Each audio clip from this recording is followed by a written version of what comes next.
E quanta gente ci sta? Buongiorno a tutti e bentornati a Liberamente, variazioni e scorribande qui su Radio Libertà. Allora va bene tutto, ma non l'ipocrisia. Cioè, stamattina è plasticamente chiaro che delle due l'una.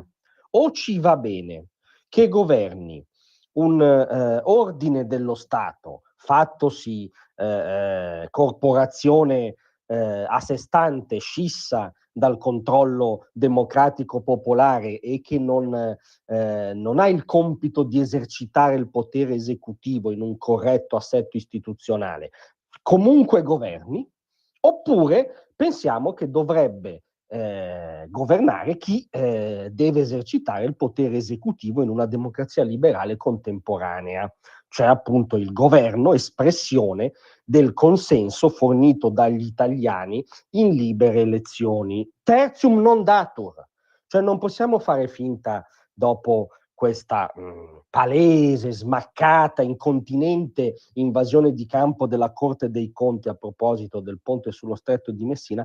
L'unica cosa che non si può fare per decenza logica è quella di sguazzare in un finto terreno neutrale, come se fossimo in un campo da gioco normale, in cui l'arbitro ha fischiato un fallo e c'è un corretto dialogo tra poteri o ordini dello Stato. No, l'arbitro ha messo la casacca di una squadra, anzi ha sostituito una squadra che non scende in campo per manifesta inferiorità, l'opposizione, e fa l'opposizione. Non si può retrocedere da questa onestà intellettuale minima. Potete dirvi che vi va bene, ma non potete più fingere che non è così.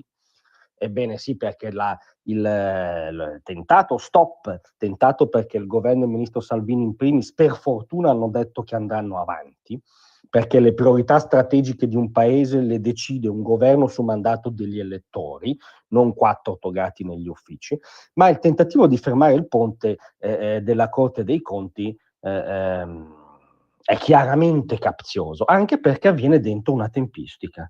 Cioè, anche qui onestà intellettuale minima. Nessuno crede alla coincidenza, per cui si approva definitivamente la riforma della giustizia, ancora incompleta da un punto di vista ultraliberale e garantista di chi vi parla, ma che comunque dà un colpo sensibile alla suddetta casta. Basti ricordare separazione delle carriere e meccanismo del sorteggio per il CSM, che va proprio a intaccare il Moloch delle correnti. Nelle stesse ore in cui il governo di centrodestra approva questa riforma della giustizia ancora incompleta ma ultra necessaria per il sistema Italia, è una delle massime espressioni della casta in toga, ferma il provvedimento chiave del governo per quanto riguarda lo sviluppo del paese. Ma nessuno crede che è una coincidenza e non potete trattarci da scemi. Non è una coincidenza, anche perché le motivazioni non si sanno, perché ovviamente loro signori si prendono 30 giorni, cioè come fossimo nell'Ottocento, no? Come scrive giustamente oggi Mario Secchi su Libero, si parla di una società quotata in borsa, di migliaia di posti di lavoro che sembravano certi, secondo la Corte dei Conti non dovrebbero esserci più, investimenti che coinvolgono aziende italiane, ma non solo. Ma loro signori con calma, sorseggiando il tè, si prendono 30 giorni per dirci perché tutto questo secondo loro non si deve fare.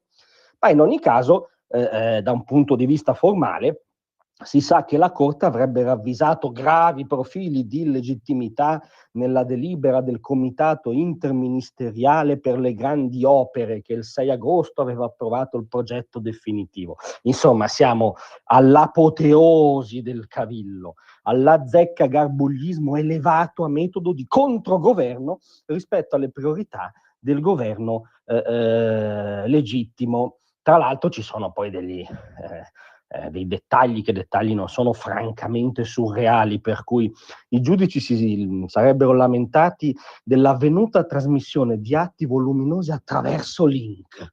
Ora io capisco che loro dovevano cliccare questo link, quindi come dire, avere un oggetto, un manufatto che si chiama computer di recente introduzione, con un altro aggeggio che si chiama mouse, di cui nessuno conosce l'utilizzo e che avrebbero dovuto portare il cursore di questo mouse su questo link. Insomma, siamo veramente in territorio avveniristico, no? E quindi era molto difficile fare questa operazione, però non potete prenderci palesemente in giro. Avete fermato l'opera chiave del governo sulla visione infrastrutturale del paese per una motivazione politica.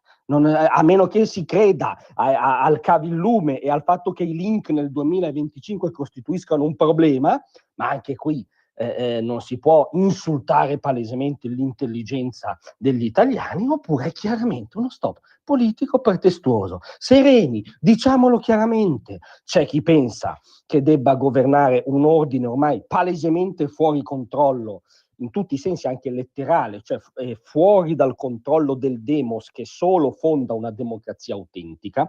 Poi non è condizione necessaria, lo sappiamo benissimo, la democrazia comporta contrappesi, tutela delle minoranze, ovvio, però non puoi togliere il demos, se no togli alla radice la democrazia, o governa appunto lo schieramento politico che ha presentato un'agenda di paese in cima alla quale c'era il ponte, e persegue le opere che ritiene di perseguire. Però da oggi veramente stimo di più chi dice no, devono governare i giudici, bisogna instaurare una dittatura giudiziaria, rispetto a chi ancora oggi fa finta che tutto questo sia normale. Grazie a tutti, vi aspetto